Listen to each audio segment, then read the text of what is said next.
What is the latest news for Florida's native whale? Yes, we're talking about the Rice's whale on this episode. We get some rum and beer, expensive port in a reindeer, so you know we're gonna party. Welcome to the Marine Conservation Happy Hour. This is Dr. Scarlett Smash, and I'm here with Dr. Craken. And Dr. Craken is going to tell us a lot of what is going on, but I'm going to I'm going to give my opinions, Dr. Craken, on this article. So it was just recent, huh? I mean, there's been this lawsuit going back and forth and back and forth. Series of lawsuits. Series of lawsuits. Okay, so we're starting off. Remember, everyone. Okay, our Rice's whale should be actually called the Florida whale. Okay, it's the only whale that is our native whale in the Gulf of Mexico. And I mean, some people might not remember, but there was a awful big BP Deep Horizon oil spill that just decimated everything, just killed off everything. No one really wanted to actually report on it because it was so depressing. And the effects are still there, actually. Mm-hmm. It's still happening. It hasn't gone away. It's not like the oil just goes away. The harm is still there. And so a lot of the environmental protection agencies, the Federal Endangered Species Act, all of that is trying to help protect and save the Rice's whale because why, Dr. Craken? Well, they kind of discovered the Rice's whale. They had a sneaking suspicion that there was a whale out there off the coast of Florida in the Gulf of Mexico, but they didn't have enough information on it. And during the Deepwater Horizon oil spill, they kept seeing this whale pretty much where the oil spill had happened. And then they discovered that it was, in fact, a new species.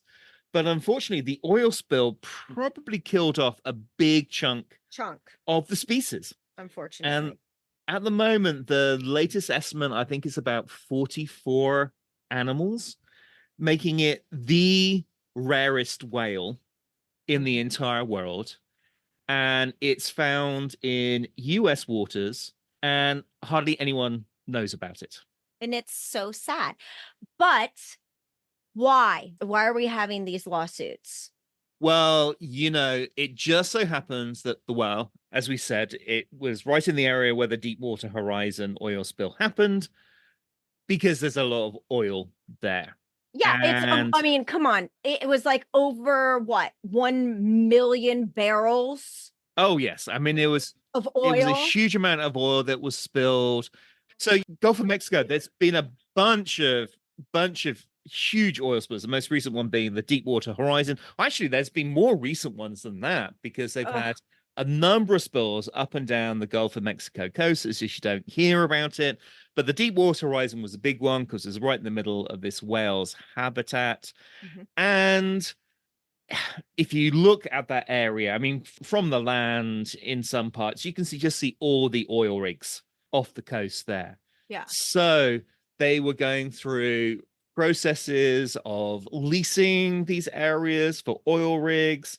They were talking about reducing boat traffic because there's lots of really big, fast boats that are going out to these oil rigs to collect oil and to service them and do this, that, and the other.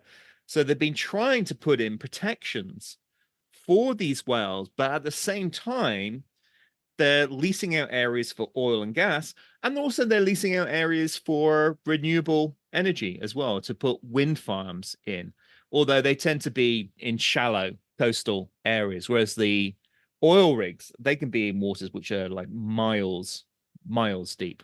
Yeah. So basically we have this one big company that wants to lease out oil drilling areas. What is that area? Would be that area called? Well, these sort of coastal areas, it's like the public lands where the oil and gas industry wants to drill. It kind of belongs to the nation, but they're allowed to extract resources from there, but they have to apply from a lease, and the money from those leases goes back into basically help running the government. So it's kind of like a tax for using the nation's oil or, the nation's seabed.